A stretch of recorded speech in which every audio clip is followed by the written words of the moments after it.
Welcome to the She Believes She Could podcast. I'm your host, Allison Walsh. This show is dedicated to helping you show up, shine bright, and achieve abundant success. Each episode is packed with advice and actionable resources to elevate your mindset, confidence, business, and brand, all while focusing on your happiness, well-being, and success. I am so excited that you're here. I can't wait to get started, so let's get to work. Get ready to meet a marketing maven and mom of three who is making big moves in both business and life. Abby Combs is the founder of eStudios, where she helps e-commerce brands, especially in the health and wellness space, turn email marketing into their #1 revenue channel. She's all about strategies that build connection and drive serious growth. But when the laptop closes, she's doing school pickups, making dinner, and somehow keeping up with it all. Abby is proof that you can be wildly ambitious in business while showing up fully at home. She's smart, strategic, and seriously inspiring. Now let's get to work. Well, I am so thrilled to be having this conversation with you today. Would you mind just sharing a little bit about yourself with our audience? Yes, for sure. I never know where to start, because I'm kind of a life story kind of gal. Let's go back. Let's go from the very beginning. So I'm Abby and I own eStudios, and we're a marketing firm that specializes in email marketing for health and wellness brands. And that's what today is. And there's been a long life to lead to here. I have 3 kids and a husband, and we live in Utah, which is kind of the mecca of small business and entrepreneurship, it feels like.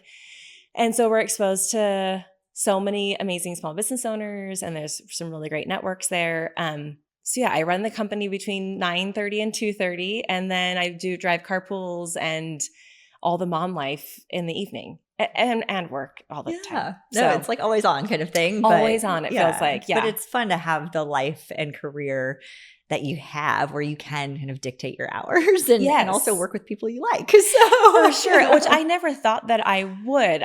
We grew up in a very traditional Utah culture family where I thought I would just be a stay-at-home mom my whole life. And so to have this career, well, really, I've learned so much about myself and the aspirations that I want, and really knowing what who my soul is, through my business. And I did not know that I would have a career that would include carpools. I thought the career was carpools. So it's been a really wild ride that we kind of accidentally stumbled upon, but I wouldn't give it up. Yeah, tell me more about that, because I love hearing how people land where they are, especially if it wasn't the intended destination, which I feel so many of us, especially at this stage of life, it's like that's a lot of our stories, right? We thought it would be one thing and now it's something else, and it's a beautiful blessing. And you're like, wow, how did I get here? So rewind the tape and tell us how you got to where you are. Yes, for sure. I on the flip side too, I really admire those that have set out, this is what I want to do and be, and they build it that way. Maybe because we didn't really ever build something we did build it from the ground up, but we never had, a set plan. But how we landed here really through lots of twists and turns, which, like you said, I feel like a lot of entrepreneurs have the same journey. My way back, my parents owned a water park in Salt Lake City. And so I was exposed from a very, very young age to getting your hands dirty, just getting in and helping wherever you need to. I was mainly working the front gates and the restaurant and taking orders and managing employees. But then I would have to run and be a lifeguard, which I wasn't actually certified. So don't tell the authorities. I won't tell anybody. But there were times where we were short-staffed and I had to jump in and run the top of a slide, and so that was just kind of, I think, in our blood. And then fast forward through college and getting married and having babies. And then I did everything in between, from coaching cheer and loving that, to then learning how to sew, which I cannot sew. Don't ask me to sew anything. But I did get a sewing machine for Christmas one year and learned how to make burp rags when those were super popular. Do you remember that? And I do. Car seat covers. Yes. We were making them. It was so fun. They didn't look very good, but I learned how. And then where did we go from there? Then I had a baby that passed away. So we have 2 big kids, and then we had a baby, our third, that we knew later in the pregnancy that he wouldn't survive. And so, which is such a big part of our story. And then after he was born and passed, I had a friend working at a small business in our community, and she asked me to come help on a photo shoot. And so anytime she asked me to help, I was like, yes, get me out of this house. I didn't want to watch where the toys were supposed to be and where the car seat was supposed to sit and the nursery was supposed to be built. And so I just found myself getting out of the house as much as I could because the kids were in school all day. And so I helped them with everything from a trade show at a hunting expo. And if you know anything about me, I know nothing about hunting. And I went shopping and got a brand new blouse and these like slacks. I was like, I am a working girl. And then I show up and they give me this camo trucker hat to put on. You're like, not on brand. I'm like, this does not match my outfit, but okay, we're rolling with it. And I learned their website backwards and forward. I knew everything about their product and I was going to crush the trade show. And it gave me so much fulfillment that I didn't know I was looking for. And then just, again, helped them wherever they would let me. And then eventually I came on payroll. They actually asked me to be a bookkeeper. And I called my husband and I said, they want me to be a bookkeeper. And he was like, that has nothing to do with like reading. It's like accounting stuff. And you don't know anything about accounting. And I was like, you know what? I can learn. Like, we can Google everything. I will become a bookkeeper. And I was like, I'm going to be a finance girly. And that lasted for like 10 days. Numbers are not my favorite. Numbers. I mean, I can do it. And QuickBooks and I are now friends, but I hire an accountant now to do those things for a reason. But I was determined to like give value wherever I could. And they just needed a title to justify hiring another employee because they were a small business. And then about 2 weeks into working with them, I became like their marketing assistant. And over the next 3.5 years, became their marketing director. And then, and they scaled from $1 million in revenue to 20 million in that time frame. And marketing plays a big role in that. For sure. Mm-hmm. And Hair we flip. were, right? I'm like, I guess so. I don't know. It's hard. And so I had a front row seat to influencer management and Meta ads. This was pre-iOS 14. So it was just a little easier than it is now. And social media growth and relationship building and websites and customers. I mean, just everything. I even went to China with them for product development. And I learned so much. While I was there, we got pregnant, and which scared the living crap out of me, right? Because after having lost our baby, and I remember telling my husband, I am not quitting my job. Like, if this baby survives or doesn't, I'm not quitting my job. Like, it gave me so much identity and purpose in a time where I had none because I was in the depths of grief. And so the baby survived and we had little Gray. And about a year and a half later, their company, I mean, it was just growing so fast and they needed someone to be full-time and I was still part-time. And so I decided to stay home with our little guy. And then I tell people I held still for like 5 minutes. And the long story leads to where I had friends and family asking me a bunch of marketing questions. So you've done ads before. How do I do this, this, and this? And how do I get my blog calendar to sync up with my social media plans? And it all was just so natural and normal. I've been doing this for 3.5 years that I was like, oh, well, I'll help you. Mm-hmm. And then hiring babysitters and paying them and not charging anyone to help them with their marketing. My husband was like, you probably should charge at least what you're paying in the sitter. So this exactly. Break even. Maybe we should break even. I'm like, break even, don't know what that means. Can't care. And so then I just kind of, again, that's how it accidentally started and what the core is still is I just want to help people where I can. Yeah. So and now you've got this beautiful business that is obviously super fulfilling and you get to do the things. So I'm sure there's been some roadblocks or things along the way. So what are some of the things you've learned as you've launched into your own entrepreneurship journey? Oh, good question. I mean, there's so much. One thing I've learned is that you will always be learning, right? And I think once I've embraced that we always have to be learning things, it makes it easier. I think for so long when things wouldn't go the way that I thought they should, it would cripple me, right? Because I was attaching it to my worth. And so knowing that this is just a part of the plan and the process is constantly learning, which I'm still not really fully embracing. I don't like when it doesn't go according to plan. Same. But my husband has to remind me, that no, you learned something. This isn't a failure. And I'm really trying to embrace that now, that there's really maybe no such thing as a failure, that even if we had to close the business tomorrow or yesterday, that it wouldn't be a failure because of how much we've learned over the past 5+ years. So that's one big thing that I've learned. I've learned that everyone is human, that and that I want that grace from my clients and people that I interact with. And so I offer that full-fledged to my clients, that not everyone is perfect. I've learned that boundaries are really, really healthy and good, and people want them, and it helps you thrive. Yeah. Are you ready to step into the spotlight and claim the incredible opportunities that come with a powerful personal brand? You deserve a future full of possibilities, and defining your personal brand is the key to unlocking them. Whether you're climbing the corporate ladder, launching a business, or just starting out building your confidence, a strong personal brand is essential. That's why I'm so thrilled to introduce you to Build Your Brand on Demand, a program designed for you to access anytime, anywhere, and work through at your own pace. With Build Your Brand on Demand, you get all of the benefits of my proven brand building framework available whenever you are. No more waiting for a specific start date. Now you can dive in and start building a brand that you're proud of today. This program will guide you step by step as you create a personal brand that not only reflects who you truly are, but also attracts the opportunities and recognition that you deserve. This on-demand program is perfect for anyone looking to define their narrative, position themselves as a thought leader, or simply stand out and shine brightly. By investing in your personal brand, you're investing in your reputation, your visibility, and your future. So if you're ready to take that step, I invite you to join Build Your Brand on Demand. Click the link below to get started immediately, and let's unlock your potential together. Your brand, your time, your future. Let's make it happen.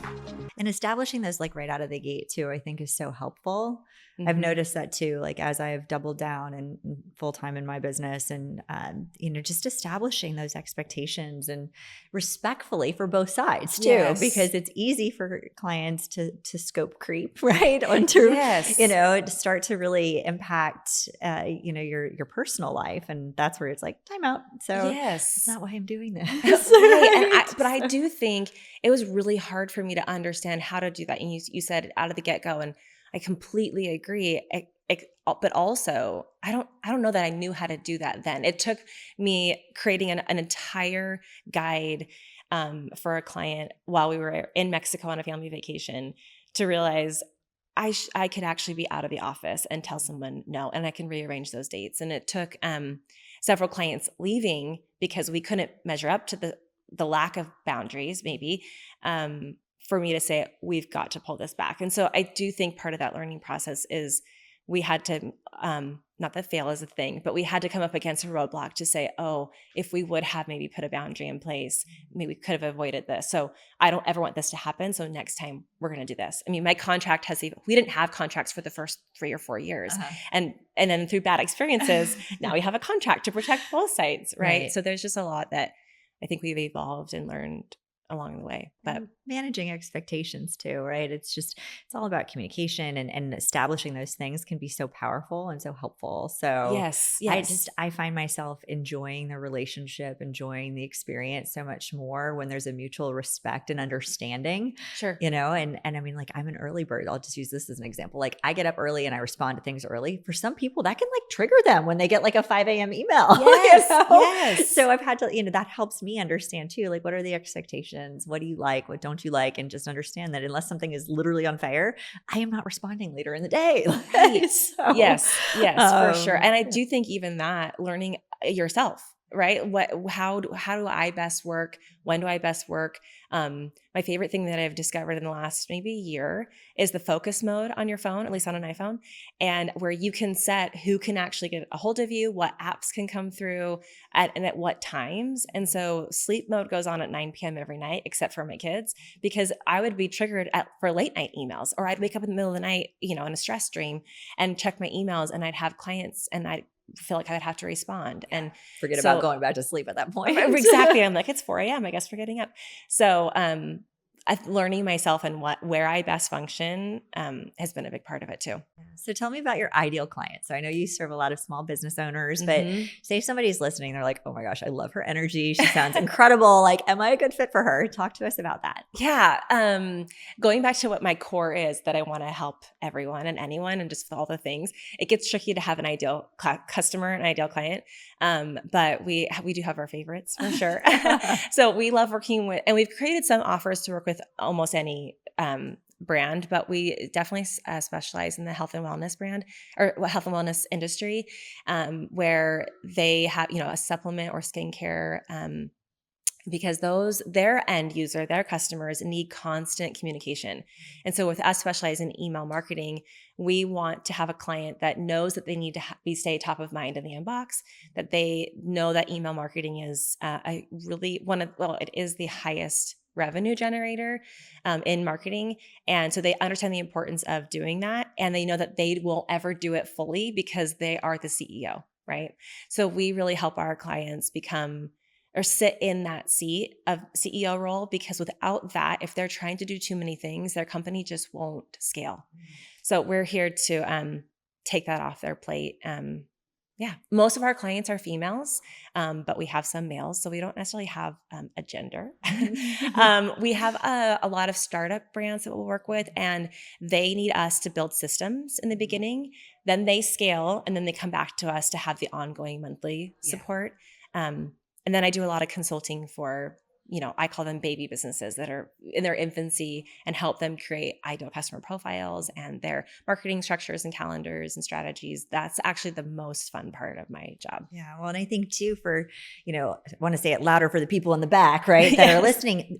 When I look at some of the misses in my own business, right? So while I, had a great career for 20 years in the healthcare side, I've had my consulting and coaching businesses for over a decade as well.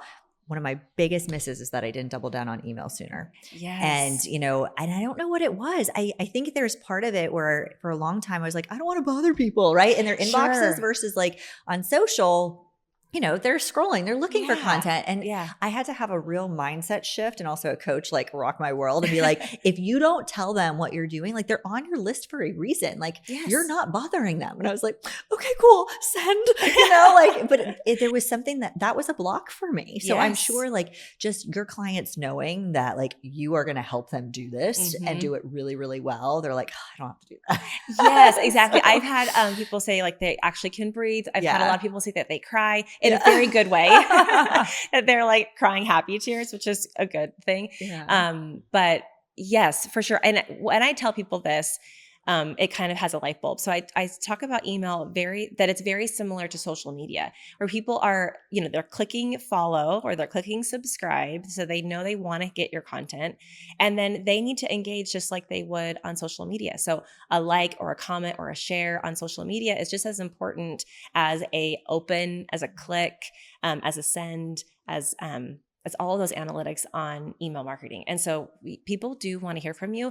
And the biggest thing is that in today's world, we are inundated with information, and there's a million brands. Email marketing is not any harder. It's just more competitive because there's just so much more out there, and people are catching on. They are doing it. They have been doing it. And so if you think that you can show up on social media a couple times a week and that they're going to buy your product or service, it's just not accurate. It's just not true. And if you think you can send one email a month and they're going to buy, that's just not accurate. You have to consistently be talking to them on all the platforms. And email marketing isn't the only platform. And when my clients come to me and they say, oh, I've been needing to do marketing, let's do this, I'm like, no, hold on.